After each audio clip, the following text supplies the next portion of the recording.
Hello, everyone. Hello, good evening. Welcome to my first lecture about Grigorii Rasputin. My name is Anna, and I will introduce myself properly when we begin.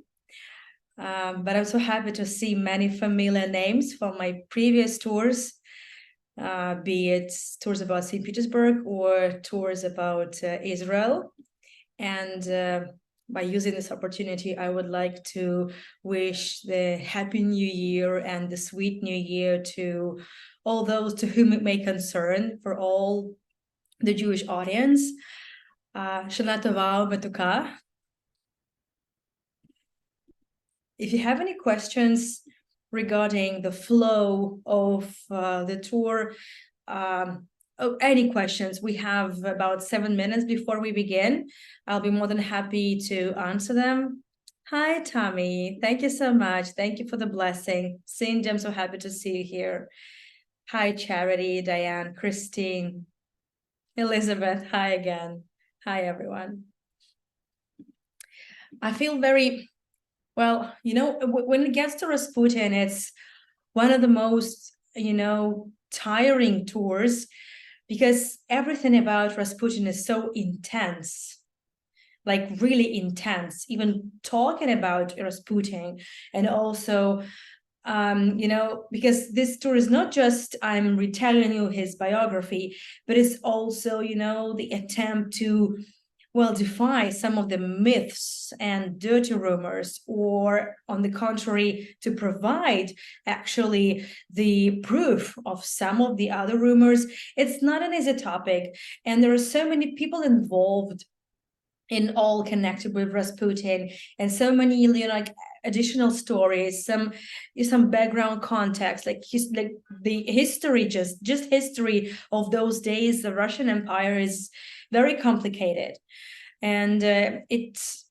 really needs some preparation. It needs like a real structure of the tour. Otherwise, I don't know, really, one get really lost some way on halfway. Andy, good to see you again. Thank you so much. Hi, Rosie from Cornwall. Hi. Greetings, Martin. Hi, good to see everyone. Hello, hello. I feel endlessly honored that Virtual Tours invited me to participate in the Tell Hist project. And I believe that Tell Hist has a huge potential. And I can't really say that this tour will be very different from every tour I have done before, because all my tours are very, they need a lot of research. There's a lot of history involved everywhere. But because this topic is so really deep and involves so much, that I think it's just perfect format. 4 episodes every Saturday, same time, I'll be meeting here with you. And in the end, you'll have a questionnaire, and also you'll have a certificate, a diploma, that you have listened, you have watched the tours, and hopefully learned something new, and hopefully, I will have been able to defy some of the, ridiculous stories and rumors about Rasputin. And I can't promise you that this song about Rasputin won't stick, with you, because it's very catchy. So that's totally fine. If you're humming it to yourself, it's totally fine. But I hope I will be able, by the end of my course of 4 lectures, I will have completely changed your mind. Okay, at least 180 degrees. I will have changed your mind about Rasputin. And I can't promise you all the answers, because they're non-existent. I believe we never will have all the answers. Yeah, which Rasputin song? Really, no idea. The thing is, Rambo, that I have been humming it to myself the whole day, and I actually include information about Boney M in my presentation. So yeah. Now all of us are probably humming this mysterious Rasputin song. Hi, Martin. Hi, Martin from Nashville, Tennessee. Oh, thank you so much. Thank you. Thank you. Thank you. It's really great to know that you enjoyed that tour as well. Thank you. And there's one more thing before we begin. It's not like I'm using presentation, I'm using the video. The video consists of the footage prepared for me by my videographer, my friend Oleg, whose videos you must have seen already many times. He does all the recordings of St. Petersburg for me. And also I included some videos from my camera roll, from yonks ago. I still have it. And also a lot of photographs from the open sources, from Wikipedia. This is the combination of everything. I don't like flat presentations. I find them boring, even though I'll still be using a lot of photographs, which is no big difference between will not be difference from the presentations. But yes, I just get bored when I see presentations. So I hope this will be a little bit, a little bit brisk for you. Becky, no voice and no audio. Okay. Seems like everybody else. Yeah, Val, no Rasputin songs. No. Becky, could you please, try refreshing?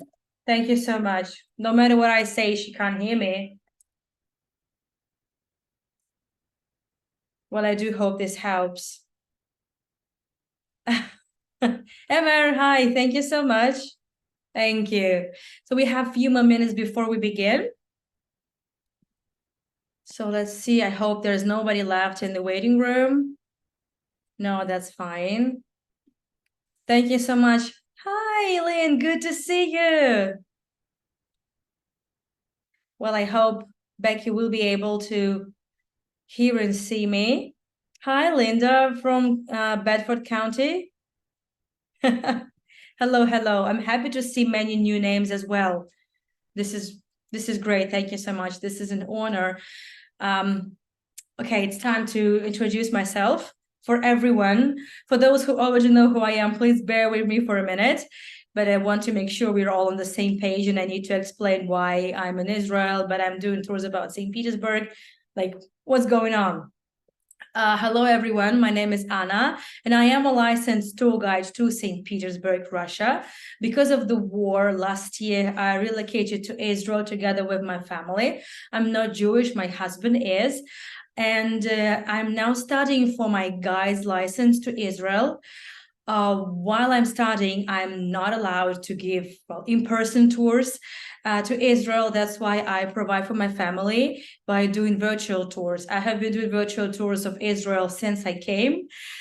For a year and a half now, and I'm so grateful to World Virtual Tours and this Tell His project for giving this opportunity to continue doing my tours about my homeland. And I realized that, of course, St. Petersburg is not the most popular destination because of the current state of affairs. But I appreciate the interest, and interest in such narrow subjects is Rasputin. Well, thank you so much for coming, and I hope you will find something interesting. I hope you will change your mind in this or that way, hopefully for the better. But I am not here to fence out Rasputin. I'm not here to say that he was a saint. He was not. I'm not here to say that he was the devil. He was not. I'm here to provide, the as unbiased as possible, overview of events of those days, story of his life, his biography, his life in St. Petersburg, his, the people around him, also the people around the royal family, because Rasputin and the royal family, it's, there is there are many things to talk about. That's what makes stories about Rasputin one of the most difficult ones in my entire career. Even tours of Jerusalem, Via Dolorosa, are not that difficult to me as it's with Rasputin. But I enjoy this topic very much, and I've spent months and months, studying and researching for these tours. And I'm a licensed tour guide to Yusupov Palace, where the murder of Rasputin took place. And in the end, I will be, starting from lecture 3, I will be able to take you to the place where the murder happened. And also after a little bit later, I will be running the number of tours about the Yusupov Palace in St. Petersburg, and you'll be able to see everything with your own eyes. I'll get back to the chat very soon. Before we begin, I would like to share with you this message. First of all, you can see the links on how you can donate me for this tour, how you can support me and thank me for the research and the time invested. And also, Dean, I'm not sure what the link is. Nicholas said like account of, I'm not sure which book it is, because not all the books are, good read. In the end, I will recommend you some good reads, some reliable books. Most of them are translated into English, and many of them actually were written in English originally, not by Russian scholars. Also, here on my page, worldvirtualtours.online/Anna, you can find the complete schedule of Rasputin episodes and other tours as well about St. Petersburg and Israel. And on the 9th of October, I'm taking you to a Crusader city of Acre. We'll walk in the Ottoman section, and then in a week, I'll be taking you to the Crusader underground fortress. Yeah, so you see the geography and the topics are quite diverse. Okay. Thank you, Ashrit. What about my accent? Gloria, I'm not sure which exactly accent I have. I've never really studied in English-speaking world. I'm just a linguist, and I majored in English linguistics, so maybe that's the reason. But I don't really think my accent is pure, and it's just I don't sound Russian. I know that. That's my only achievement, I believe. Yes, I will recommend the books, but let's get down to the tour, and we'll talk about the books later on. Don't you worry. Of course, I have been using the same books I will be recommending. Dean, I just don't know which book exactly this is, who is the author, and I'm not going to click the link now. Yes, the recording of Tell Hist Academy tours, thank you so much, Cor, for bringing this up, is going to be available for 1 week, if I'm not mistaken. This is an exception because normally World Virtual Tours do not provide recordings. But this is a very special thing and the first launch of the lectures. So you will be able to catch up if you missed, or if you have to leave early, or if you came late. You will have 1 week to make it up to you. Okay, so what we're going to do now, let me tell you about the drill. I'm going to disable the chat for about half an hour, and then we'll have a Q&A, and I'll turn the chat back on. For those who are joining World Virtual Tours for the first time, your cameras are off, your microphones are off, nobody can see you. We can only interact by means of chat, which is the most convenient way when we have big crowds like this. Okay, so let me start sharing my screen.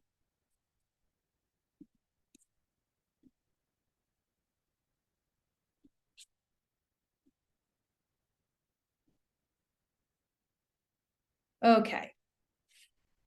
Well, Grigorii Rasputin.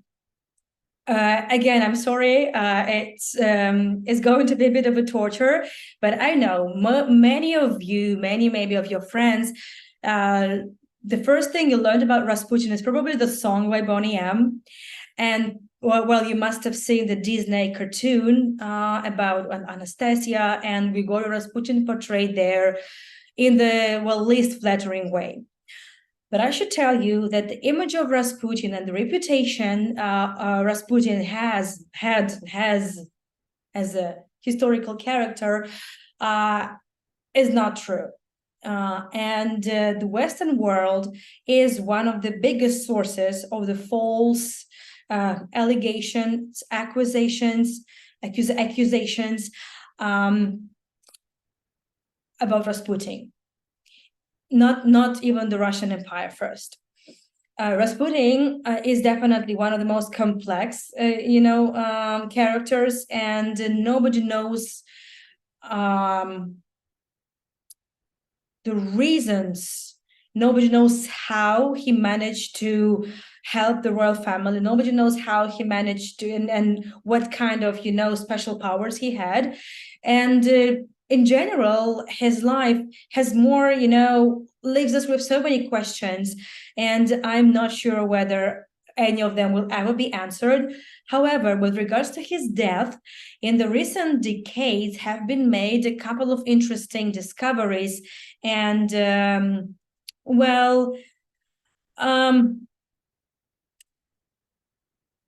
some of the coincidences that what we thought or have been coincidences are actually proven now to have been a very thoroughly planned murder.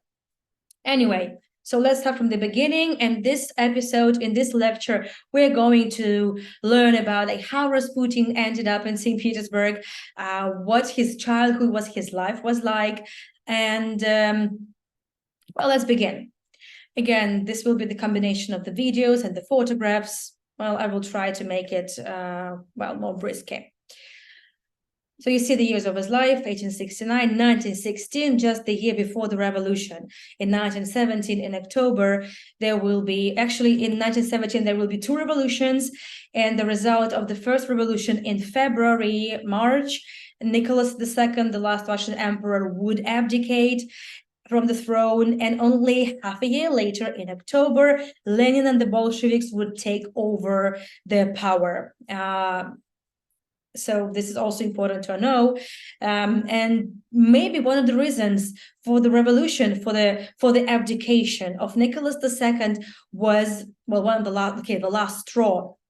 We are pretty much convinced that it was the murder of Grigorii Rasputin that happened a few months before the abdication in December 1916. We will talk about it when the time comes, but even, just the life and death of Rasputin, it was crucial for the history of the entire country, not just the story of the family. So welcome to Pokrovskaya, the small village settlement in Tobolsk region of the Russian Empire. This is not the modern day photograph. This is the first colorized image, first colored, not colorized, colored image taken in the 20th century. There was a photographer, Alexei Prokudin-Gorsky. I will be able to type his name on the chat. Just remind me to do that. Prokudin-Gorsky was given the big task by the Romanovs, by Nicholas II, to travel across the country and take those photographs, the very, very first technology that he developed himself. Prokudin-Gorsky. Unfortunately, most of the photographs by Prokudin-Gorsky ended up in the archives of the Library of Congress. Nevertheless, we have them. And this is the 1905, 1906, around this date, photograph of what actually the birthplace of Rasputin looked like. And this is also the place to where he would return several times while he was living in Saint Petersburg. And this is the church that he would go to. And he lived just in one of the same houses like this, like over here. He came from a very poor family, uneducated, illiterate, the village people from many, many generations.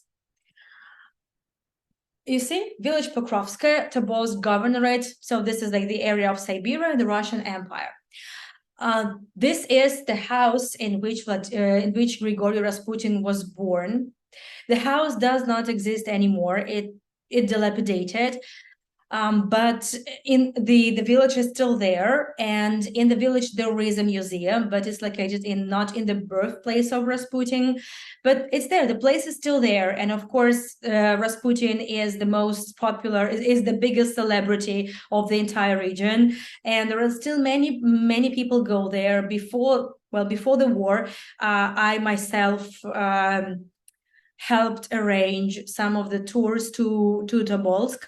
It was part of the tours of the Imperial Railroad and Imperial Route, and if certain tourists wanted to, they could just make a detour and visit the village themselves, even though they knew that there were very few, Rasputin's belongings.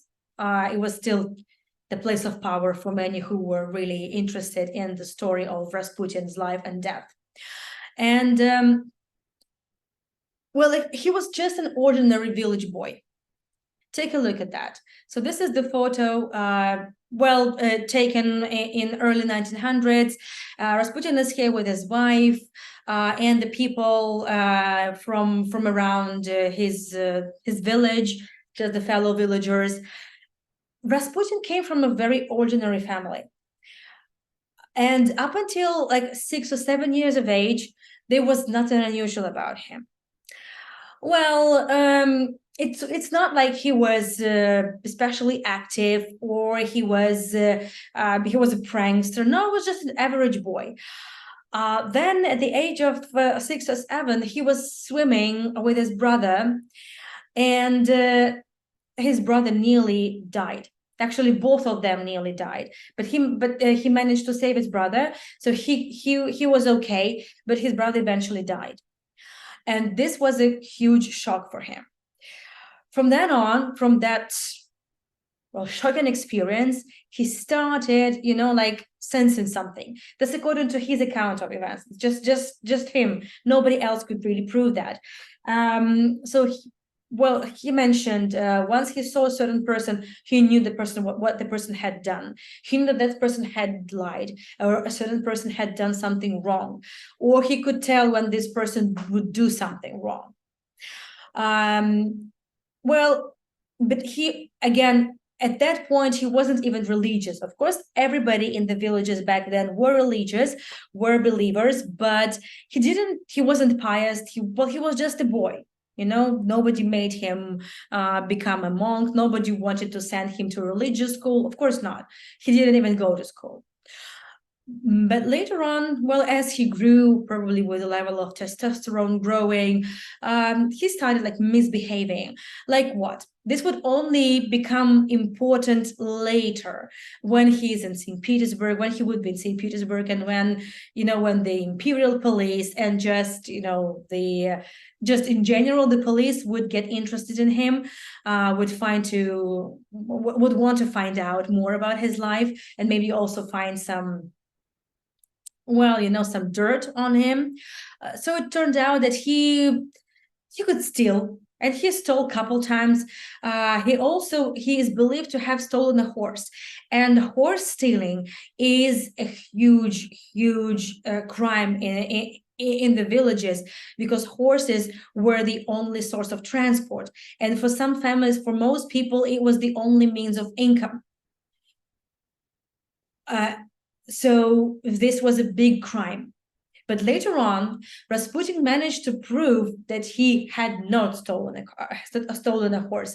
Not everybody were convinced, but it's important to understand that it's not like he misbehaved hugely or like he was absolutely innocent. No, it was absolutely average. And had not he been the Rasputin, nobody would have even mentioned it. Nobody would have ever really noticed Rasputin. So, but later on, as he got married and the time would go, he would realize he had this calling. He wanted to make pilgrimage. So he all of a sudden realized that, God had given him something, and he wanted to feel it. And he wanted to learn why he had been given certain powers nobody around him would have. So he went on pilgrimage, just all over the country. And he would live in the churches, in the monasteries. He would study. He would study with the monks. Monks would teach him how to write, how to read. This would later on give him this name, mad monk. But he was never a monk. He never really observed celibacy, nothing like that. So whenever you say, so Rasputin, a sex machine, right, the orgies, that he was a sinner, he had not been a monk to sin. So he was a man. And I'm not here to fence him out. No, I'm just saying, right? So this mad monk thing, this mad monk tag doesn't actually, reflect the reality. This is the house that is now a museum to Grigorii Rasputin. This is where the tourists would go. This is the place that has, like several what's believed to be the personal belongings or contemporary. The very similar house Rasputin built for his family when he got rich, and he got rich, but just rich enough to improve his family's well-being. This was it. But this is not that house. This is just the absolute identical house that is now a private museum. And yes, this is the Boney M. They visited Russia. They visited Saint Petersburg in the 1990s, I believe. And yes, they did go to see Pokrovskoye, that house that at that time it had still been standing. This is not the Rasputin, but this is someone impersonating him. Of course, the band that made such a big name on the song, and I know now everybody's going to be humming it. I am very, very sorry. Okay, I'm sorry. But my story is absolutely the same. I also learned about Rasputin from that song. When I was a kid, I was born in 1987. I first heard the song, and then I would learn who Rasputin was. And thank goodness I didn't know English at that time. So that's why my family allowed me to listen to the song. And I understood nothing but the word Rasputin. This is just a bit of a personal story. And I will be mentioning Boney M even more, so please forgive me in advance, but later, much, much later. But yeah, so whatever they sang in the song is not true. Rasputin was never a lover of the Empress. Rasputin was never involved in any sexual relations with any of the children, with any of the friends of Alexandra Fedorovna, the Empress. None of this is true. I've been able to find the photographs of the museum. As you see, not anything impressive. Again, but there is a museum, yes, but there is not a single state museum in the country, and there is not even enough, exhibits, about. To actually feel enough, to feel even a very, very small museum of Rasputin. And the answer for this is very simple. After the revolution, everything connected to the Romanovs was either supposed to be eliminated or used against them. And Rasputin's, everything that was left from him was gotten rid of, but there was not much, to get rid of, apart from himself. And the rest was used against the Romanovs. So Rasputin was, there's nothing left from him. So there is one museum in Tobolsk, in the Pokrovskoye, and there is one private museum that is located in the only apartment that in the apartment that Rasputin had been renting, and this is from where he would leave to Yusupov Palace to never come back. And I will be taking you there in the end as well, to the place where Rasputin had lived.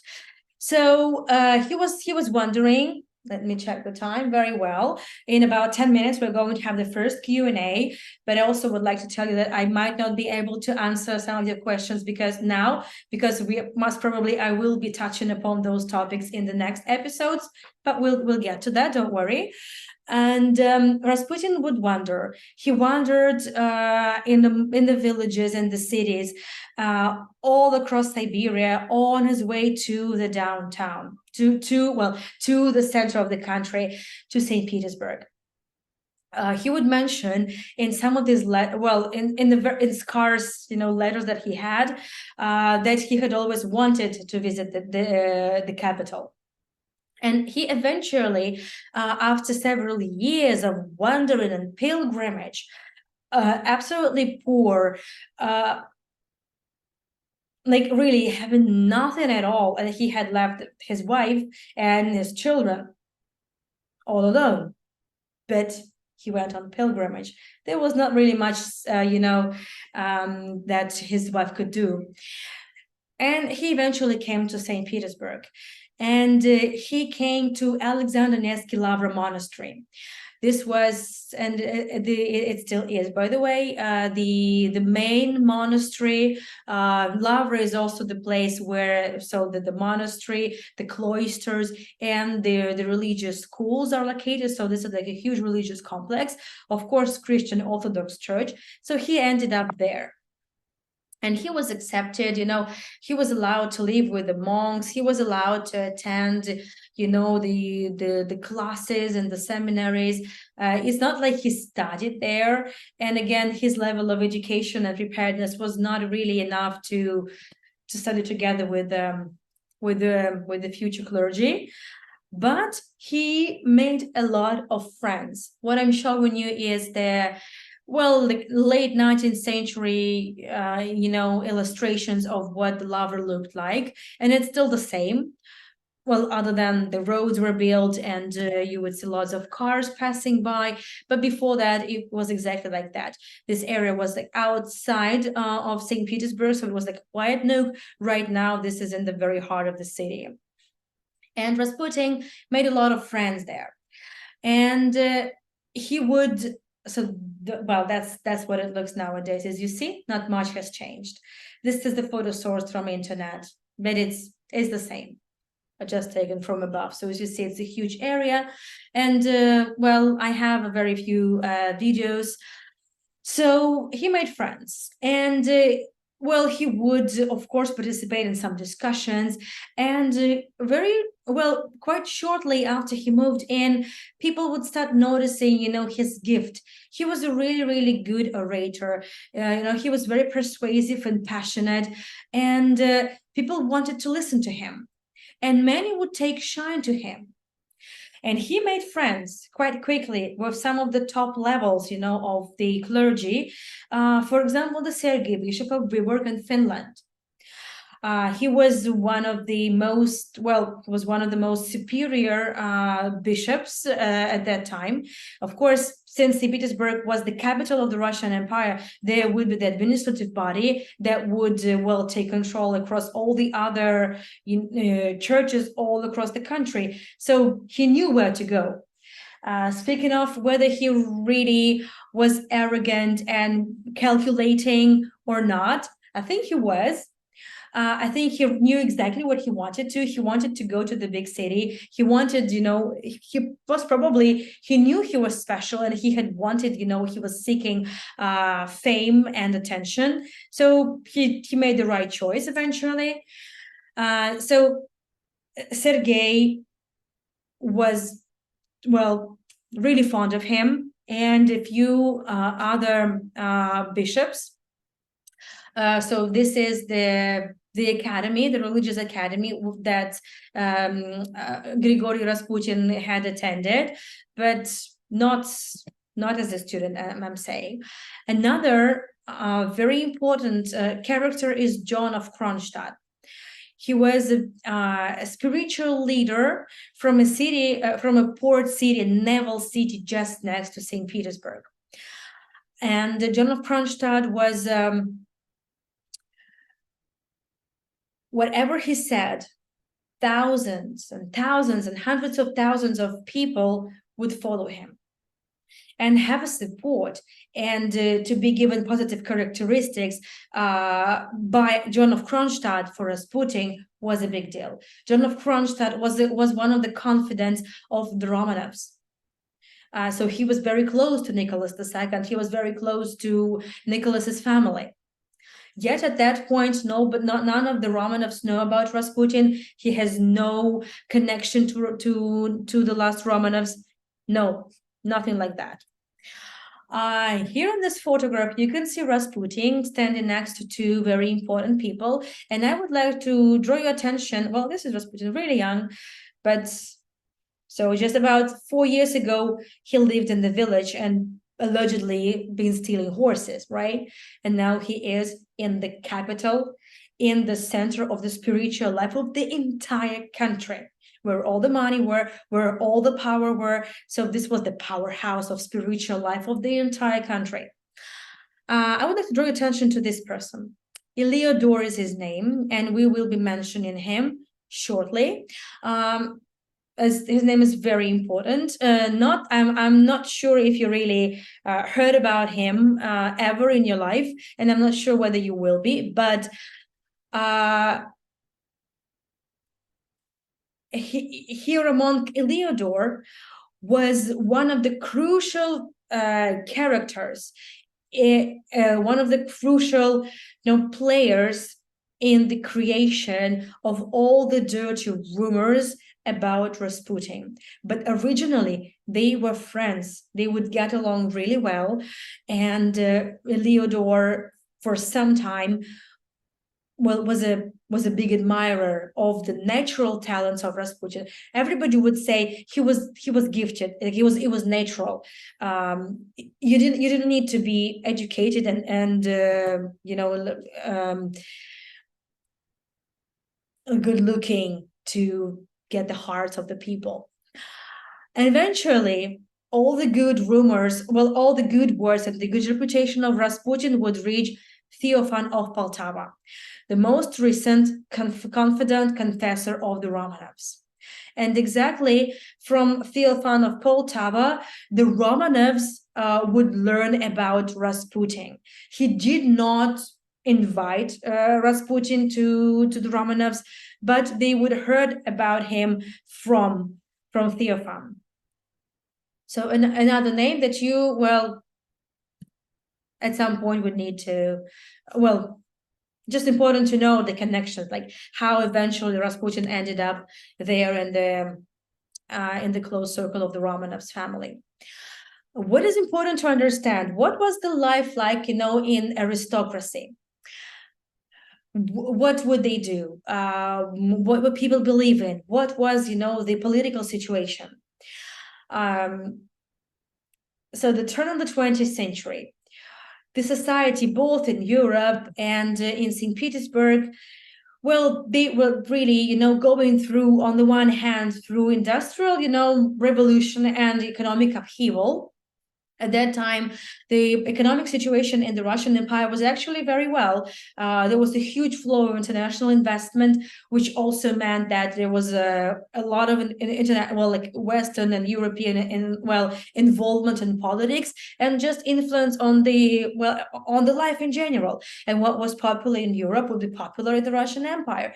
And at that time, I would say a prosperous society. People had more, free time, aristocracy, right? So the business people, they had more free time and they would really get interested with, table turning, spiritualism, ghost stories and things like that. So this mysticism was a big fad.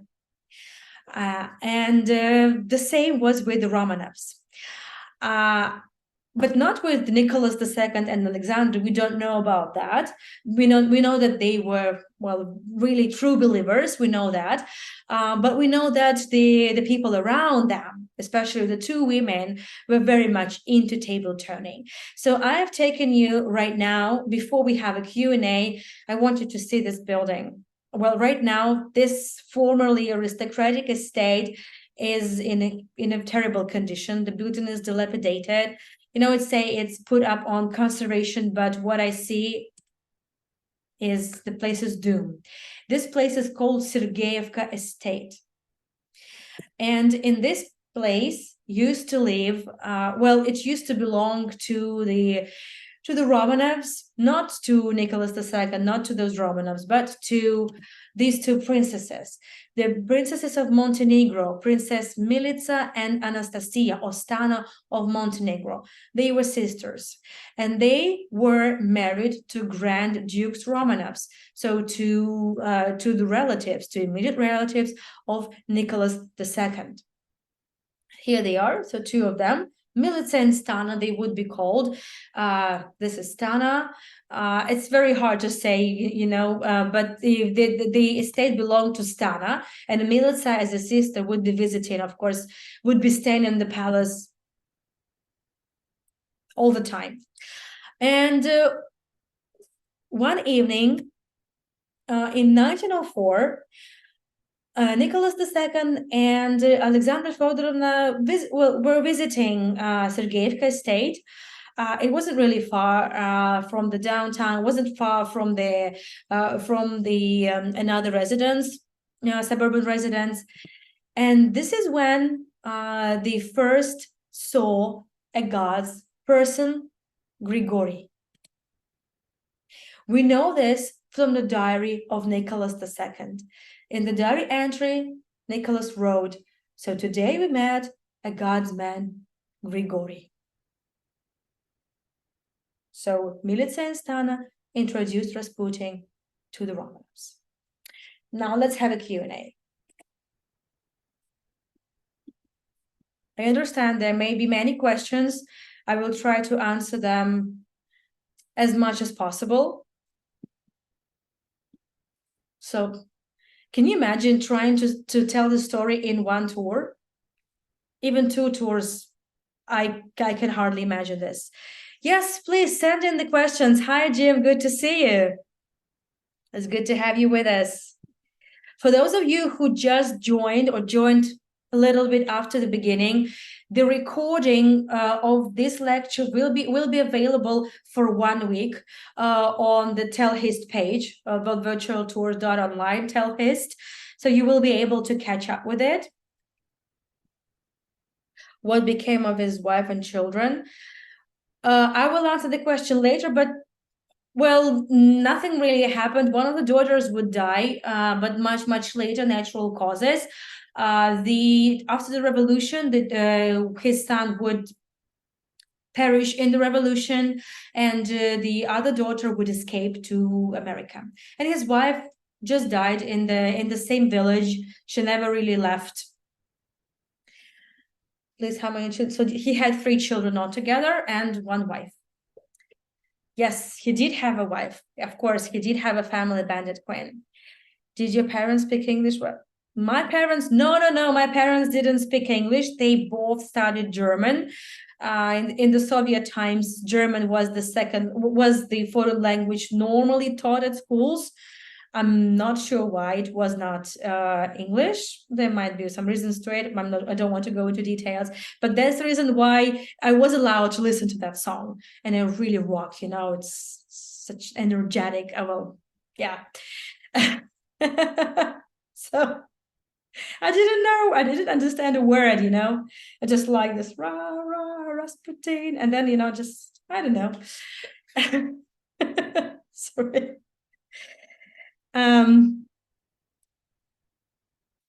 Let me see.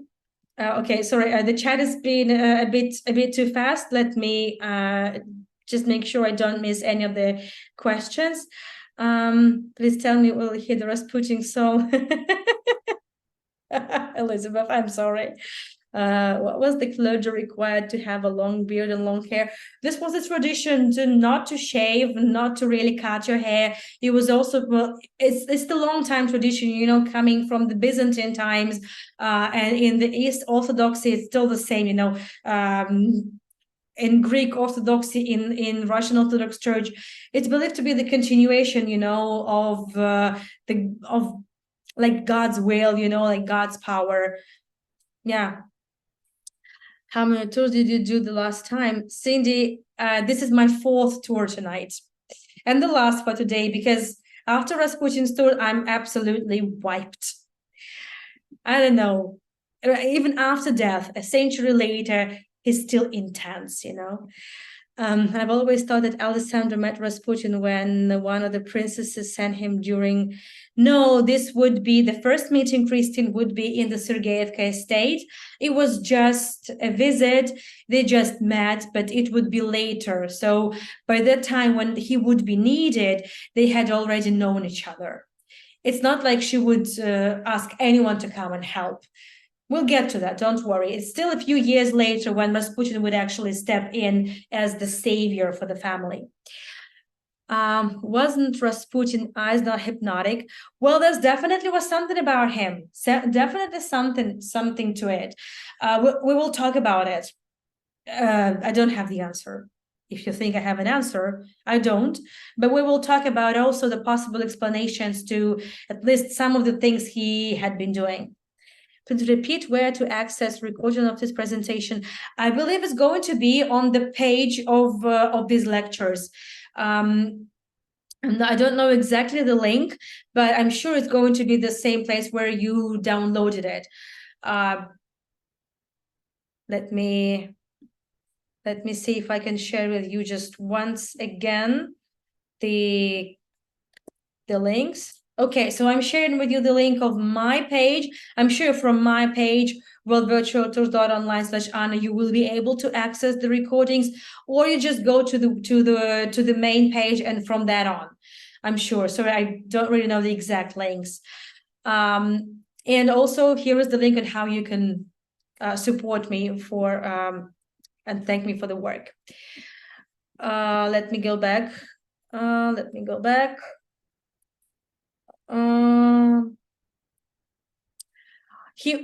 Bandit Queen, you cannot heal hemophilia, but he did manage to stop the bleedings. We will talk about it. What was the educational background of Rasputin? Non-existent. No, he only studied from the monks and monasteries who taught him some writing and reading. Up until the end of his life, he would write with tons of mistakes and with a horrible handwriting. We have some, images of his handwriting. We know how he wrote. Nothing to do with Rasputin aside, but I was struck by the fact that his family home is in the village in Siberia, seemed quite flimsy and had so many windows. That's a good question, but they had very good, very, very, very good stoves. Unlike Moscow, like big cities with a stone construction, wood would heat very well, the stoves would be very efficient, and it was warm enough in winter. There was enough wood, so no worries about that. Florence, you're not laughing. Of course you won't. This is such a serious topic. Don't laugh. Sharing the link, and about the descendants were mostly French due to migration of his daughter. Okay, thank you so much.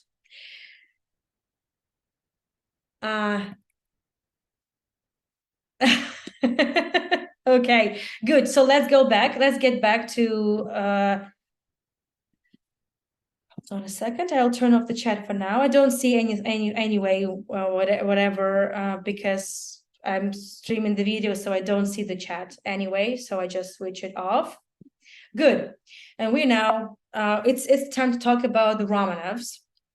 So we see here the engagement photographs, the very first official photograph printed and sent out to the entire country.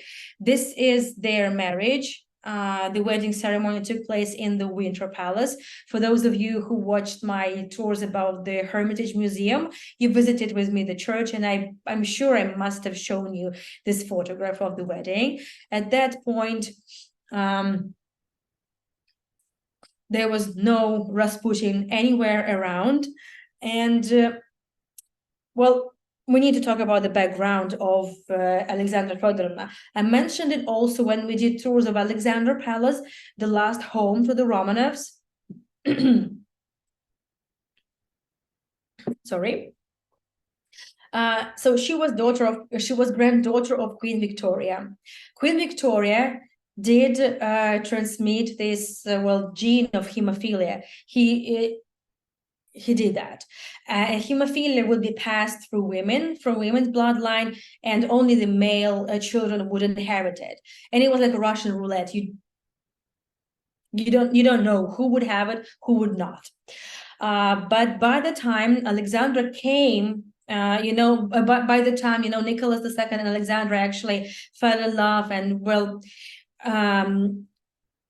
put made it known to everyone that they would marry only each other, nobody else.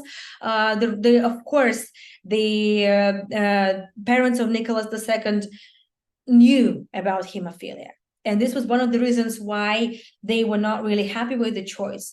And they would not really give their consent. But the father of Nicholas II, Alexander III, had all of a sudden felt very bad, and his health would deteriorate at a frantic pace. So he would die really within weeks. And there was no time to look for anyone else. They needed to make sure the next rule of the country, everything will be settled. Nicholas had not been ready for it. But, well, this was the time to decide, and they wanted to make sure Alexander III, his father, would bless them for the wedding. So eventually the wedding took place. And then shortly after, Alexander died. And the idea of the marriage, right, to bring children, and the idea of the royal marriage to provide, to produce male children that would inherit the throne. After the boy was born, better too, you can give birth to women, to girls. But that did not happen. And 4 children in a row would be girls, as you know, Olga, Tatiana, Maria, Anastasia. And every time a girl was born, Alexandra felt helpless and hopeless. And she blamed herself. And she felt that everybody would blame her. And back then it was considered that the sex of a child was it all depended on a woman's body. I don't know. Right now we understand that it's not the case, but anyway, so she felt she had been the problem, and she would go out of her way. She was so desperate to produce a male child, and Nicholas also. It doesn't mean they didn't love the girls. They did. They were loving, caring parents, but they would look for last resort, and this last resort was Dr. Nazier Anselm Philippe. Dr. Philippe. He was not a doctor. He was a charlatan. He was an occultist, one of those who would turn the tables and things like that. And he had the reputation of a charlatan in France, but someone would recommend him.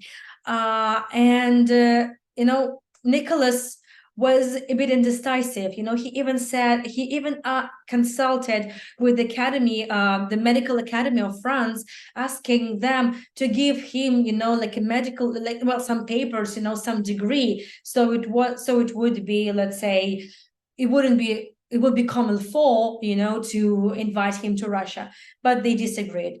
That's why when the charlatan came to Russia, Nicholas made sure the Russian Medical Academy would issue him the papers and the honor.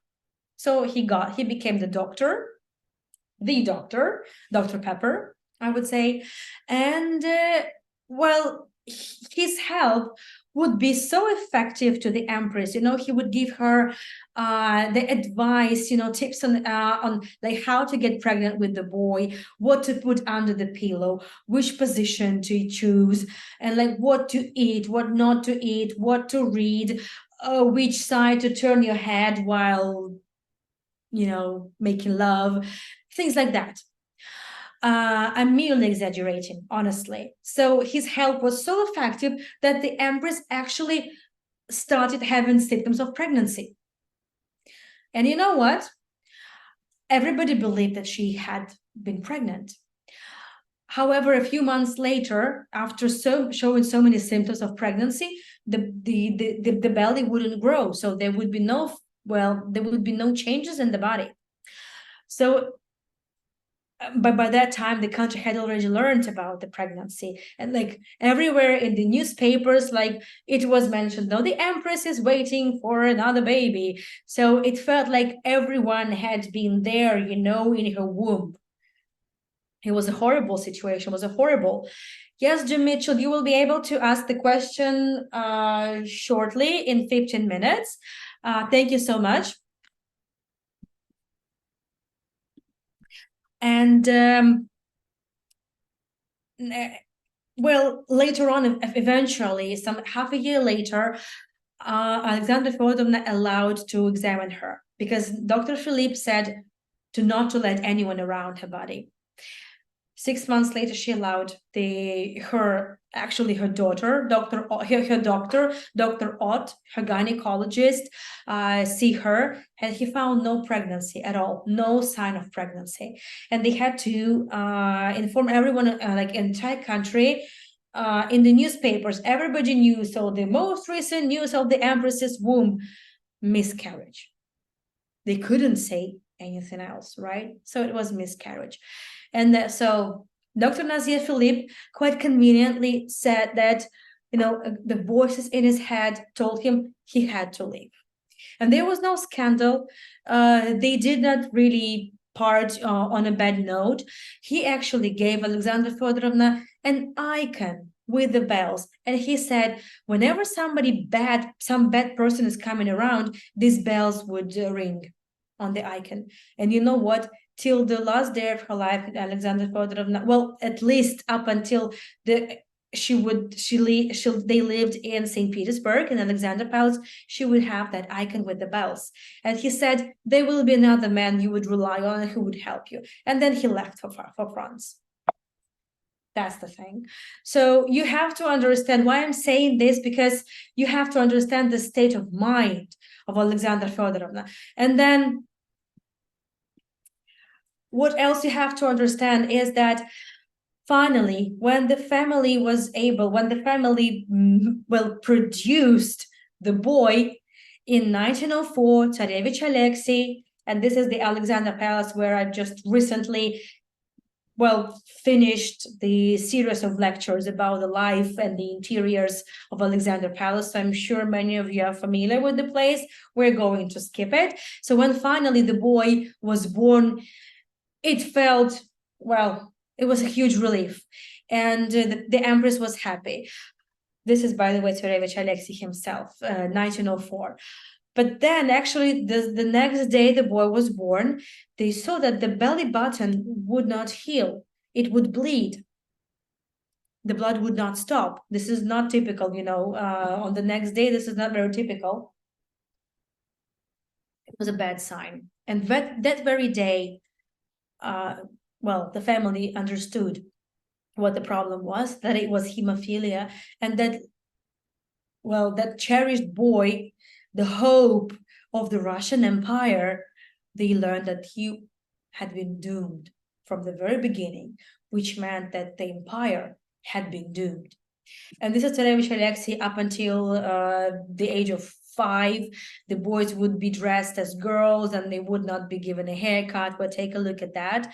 And I'm hoping I'll be able to, by the end of this year, we'll give you a tour about the childhood of the Romanovs, including Tsarevich Alexei. But now let's focus on Rasputin. Nobody in the family, good, we were within the timing. Nobody in the family was informed about this hemophilia thing. Even the grandmother, Maria Feodorovna, would learn about hemophilia years later, like around 3 years, when the boy was around 3 years old. Nobody was supposed to know. So the reason why from the downtown of St. Petersburg, Romanovs moved to Alexander Palace was because nobody was supposed to know the big secret. Another reason is probably Nicholas II was afraid for his life because, in 1905, there was the Bloody Sunday revolt. But we already know that for a long time, like for a few months, Nicholas had been living in Alexander Palace. It just wasn't made official that they would move for good to Alexander Palace from the Winter Palace. So, but this was, of course, the main reason. The big secret they needed to protect in order to protect the future of the monarchy. And only a few years later, when the boy was around 3 years of age, he badly hit himself, he fell down, and the empress was absolutely helpless. So only a few doctors knew about the issue, only, and nobody would help. The doctors were absolutely helpless. The empress was absolutely helpless. And this is when they remembered that they had Milica and Stana. At that time, Milica and Stana knew about the issue. So they were like very close, they were close at that time, but not for long. And this is when Rasputin was called for. And he came. And he stayed alone with the boy. Before that, he just talked to the boy, he held his hand, he touched him, and then he would be gone. The next day, Tsarevich Alexei would feel much better. And then after some time, he would perk up. What would the mother do? What would any of us have done had we been in the same situation? You would trust Rasputin from then on forever. You would do whatever he would say. He was the only hope for the family. So, but it's important to understand that at that time, Rasputin only, he had earned himself the reputation of a healer, of a very gifted person with a lot of talents, like all this, this really paranormal gifts, and the healer. So at that time, yet he had a sort of a good reputation, and so that's also the reason why it was okay, for the family to invite him. But shortly after, as he would grow as a, in his position as a family's confidant, well, in a way, unofficially, and he would understand that he would become closer and closer with the family. He would also feel stronger and more, confident in his life outside of the Alexander Palace. And this is when gradually, quite quickly, he would earn the reputation of a ladies' man, of a sinner, of a mad monk, and later on. But for the royal family, at that point, they already couldn't care less, because he was there to help the boy. But for everybody else who saw Rasputin wearing dirty clothes, like really greasy hair, probably also, smelling alcohol from the previous night, when they saw him coming to the royal palace, staying with the royal family in the same room and staying alone with the children, and he was the only one who was allowed to stay with the children unchaperoned. Well, I mean, apart from the family members, right? Everybody were jealous, and nobody knew what the problem was. Nobody knew that. So this what started, the royal family themselves, they gave, the start to those rumors, because nobody would explain why Rasputin would be coming there, because nobody was supposed to know. Nobody knew. So this is the reason number one for all the dirty rumors, because the reputation of Rasputin quite gradually, quite quickly would become, well, you already know, of a mad monk, a heavy drinker, ladies' man, sex machine. Keep humming the song. Enjoy yourself. So now the question is, how did he manage to help the family? That's a good question. We don't know. What we know is that he definitely did use some common sense. So mistake number one of all the doctors of the royal family was they would all prescribe him aspirin, who had been recently invented. Aspirin is a blood thinner. With a patient with hemophilia does not need blood thinner. They need coagulant. So he prohibited any medication that the doctors had been given to the boy. He would also apply, he would use some, natural, medicine. Sorry. He would use the the crust of the trees, of a birch tree, of an oak tree, and would apply to the wound. Well, like this is known to have been an effective, well, not a coagulant, but well, we know for the healing properties of the birch tree and the oak tree. Like it's been known for centuries, in the villages. This is what people used. So he would do that too. Other than that, we don't have any explanation. And it is believed that maybe there had been something. Yes, Jim, we're going to have a Q&A very soon. So was he, like, did he really, hypnotize the boy? This could be the case. We were not there. We were not in the same room. Sometimes he would stay in the room one-to-one to the boy. He must have had something in his voice. He must have had something in his eyes. But we know for a fact from numerous accounts of the family members that sometimes Rasputin didn't even need to come. He would only talk to the boy on the phone. And the next day, the boy would feel better. Sorry, I cannot come up with any better answers. He must have had something. And he must have been just very shrewd as well. Talented and shrewd. Talentedly shrewd, shrewdly talented. I don't know, whichever applies. But this is how Grigorii Rasputin made his way from the Siberian village, from a very, very small house with gazillions of windows. Yes, this is interesting. I never really thought about it, but hopefully I've been able to explain, to the royal house. Okay. Well, Q&A.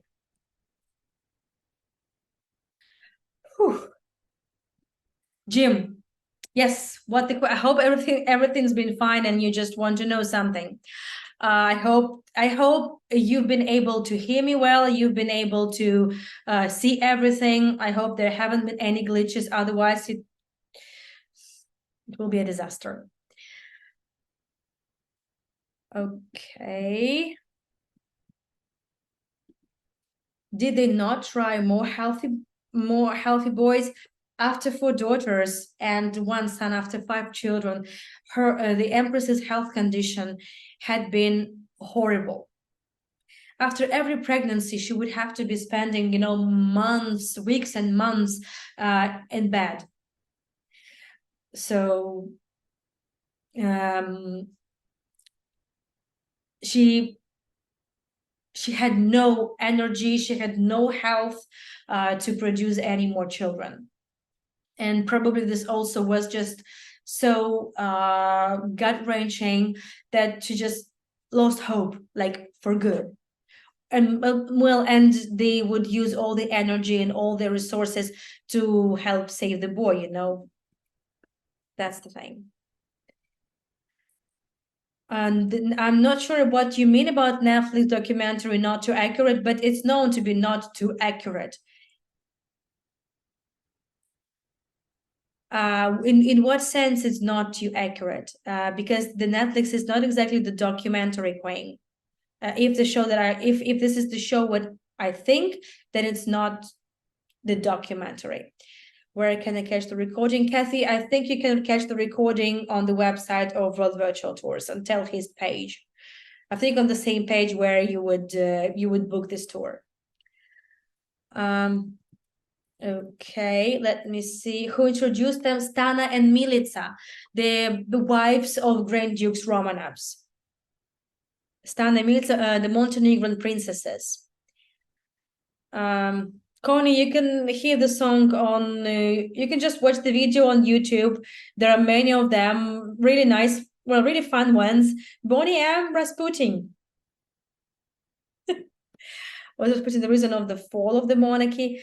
Andy, I believe we all will have been able to answer this question closer, to the end. But yes, as I mentioned in the beginning, losing Rasputin was like losing, the last hope for the Romanovs, for the future of the monarchy. True, that was a huge blow. I understand why it is exhausting. That was a lot. I don't know how you do it. And Dawn, this is my 4th tour today. It is exhausting. It is. Do you know the name of the real gynecologist of Alexandria? Dr. Ott. Ott. Oh, and I promised you the name of the photographer. So Dr. Ott, by the way, he established the huge maternity hospital at the turn of the 20th century. Dr. Ott, Prokudin Gorsky is the name of the first color photographer, the first photographer of the Russian Empire. Okay, let me see. I just want to make sure I scroll to the place where I stopped. So that I answered. Bandit Queen, where were the Romanovs buried? They are buried in the Peter and Paul fortress, in the Peter and Paul Cathedral. I'm hoping to be able to give tours in that place as well. But not all of them are buried there. Two of the family members are still not buried. Their bones are still in the archives because the church is not fully convinced these are their bodies. I'm even exhausted just thinking about it. But we will get to that at some point. Thank you so much, Elizabeth. Thank you. Yes, so you can read the lyrics, you can hear the song on YouTube. I'm sure you all of you have heard the song. Lori, thank you so much for your kind words. I'm happy you found it interesting. Wasn't the Empress Alex British by origin? If so, did she learn Russian later? Yes, she was British. She was granddaughter of Queen Victoria, just like I said.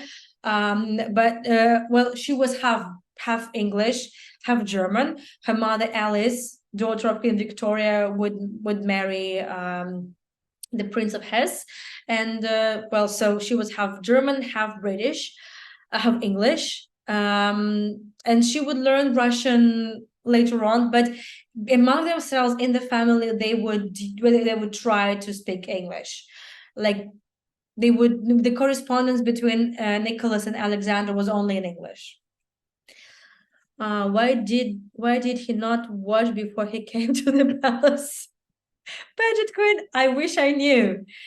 I don't know. Later on, he would try, but at the beginning, I believe he did watch himself, but he was not just in general like very, neat person. I'm sure he did watch before that, but not as neat, not as clean as anybody else would be. But apart from that visits to the palace, he was really like looking just as I explained, dirty, sweaty, greasy hair, dirty nails.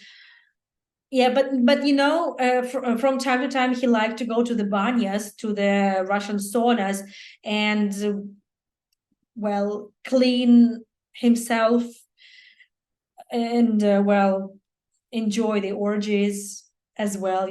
Clean himself spiritually.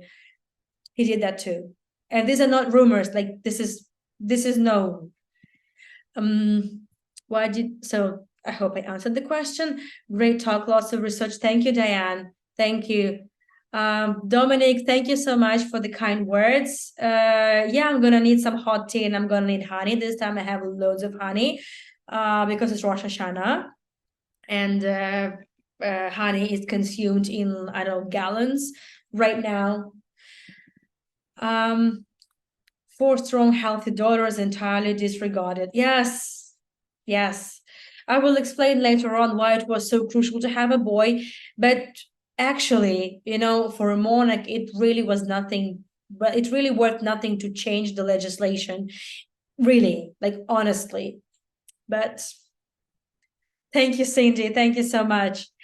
JP, thank you.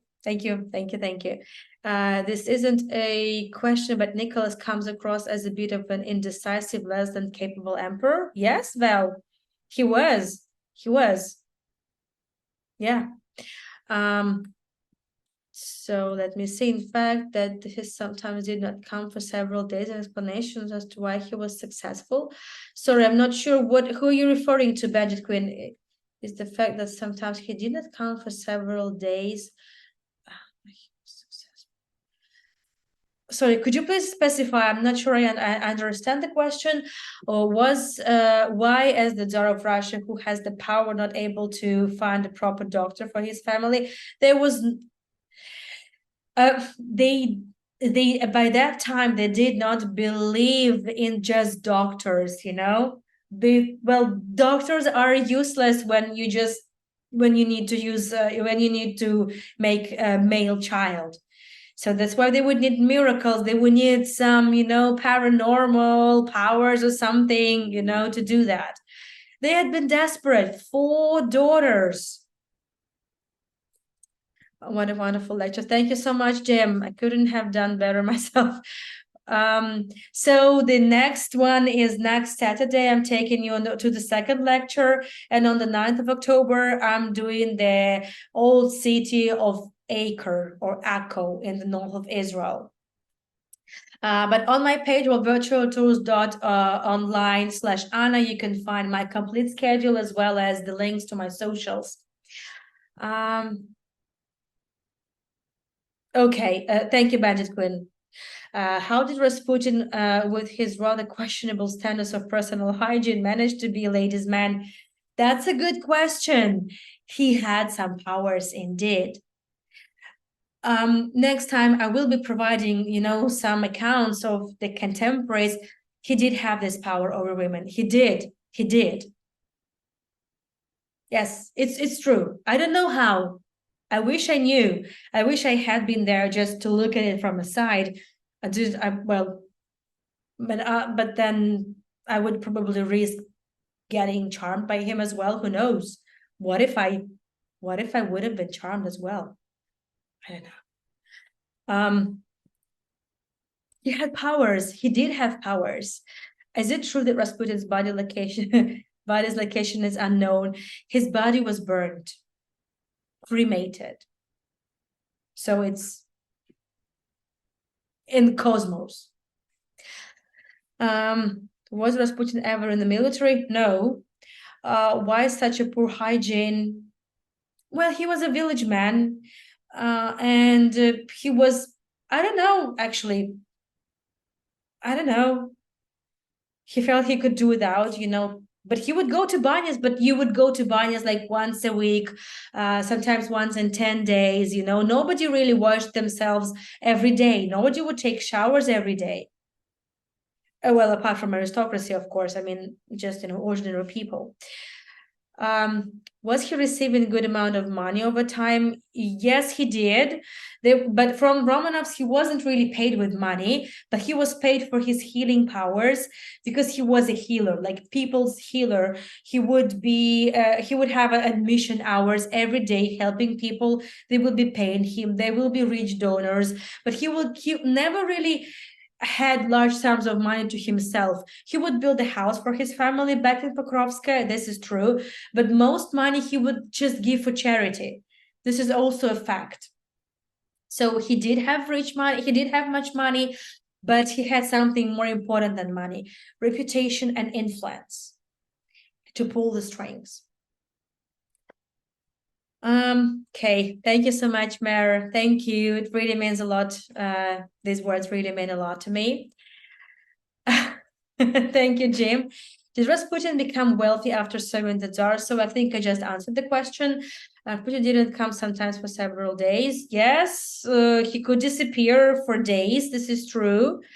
But whenever the empresses needed him, he would actually be found. But in general, yes, he could disappear for days. He had those, you know, drinking issues, and then he would curse himself for that. Yeah. Maybe he had calming voice. He must have had something in his voice. This is true. But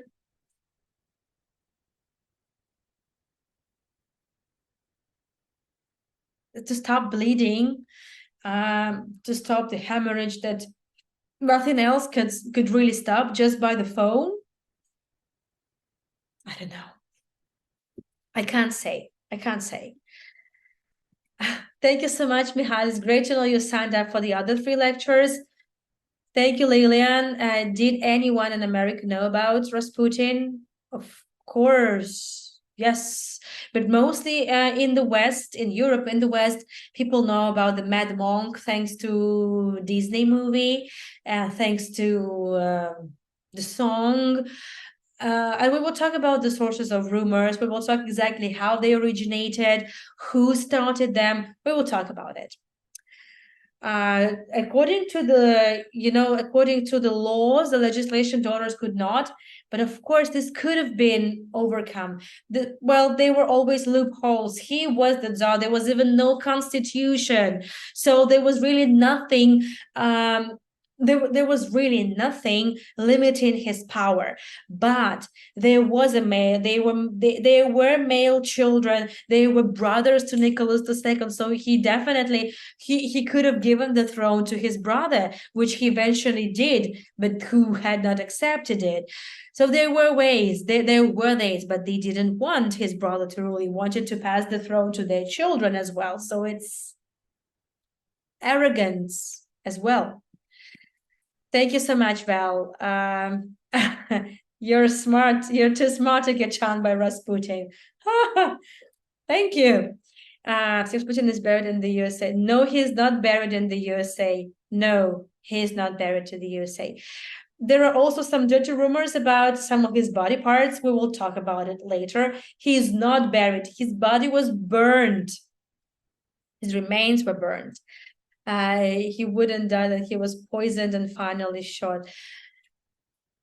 Yes, Linda, we will talk about it. Don't worry. Where did Rasputin live so as the imperial family could get hold of him? Next to the train station, so that he could reach very soon whenever he was needed. I will take you to his apartment. Don't worry. We will do that. Where did Rasputin live? Okay. Thank you for the sharing your knowledge and passion with us. Thank you, Jennifer. And thank you for the holiday greetings. I was a teacher in the middle class area in school where the first influx of Russians came. The children, young teens were not clean, and being in the room with them was really terrible. Gloria, I guess it also depends, exactly from where the children were. Yeah, so normally the poor families had very little concern for the hygiene. And I don't think it's only the Russian problem, but back then, I don't think so. But yeah. Thank you, Jim. Thank you, Amanda. Thank you, Mindy. So once again, next weekend, the same time, just as tonight. Here is the links to my page. Thank you so much for joining the Tell His project. My colleagues are doing a great job. Please make sure you watch other lectures as well. Thank you so much for joining. Thank you so much for your donations. We split them 50-50 with World Virtual Tours. Thank you for the encouragement. Thank you so much for watching my tours, regardless of the area, be it Saint Petersburg, be it Israel. I'm always looking forward to the next tour with World Virtual Tours. Thank you so much for joining Tell Hist, and see you next weekend. Bye-bye.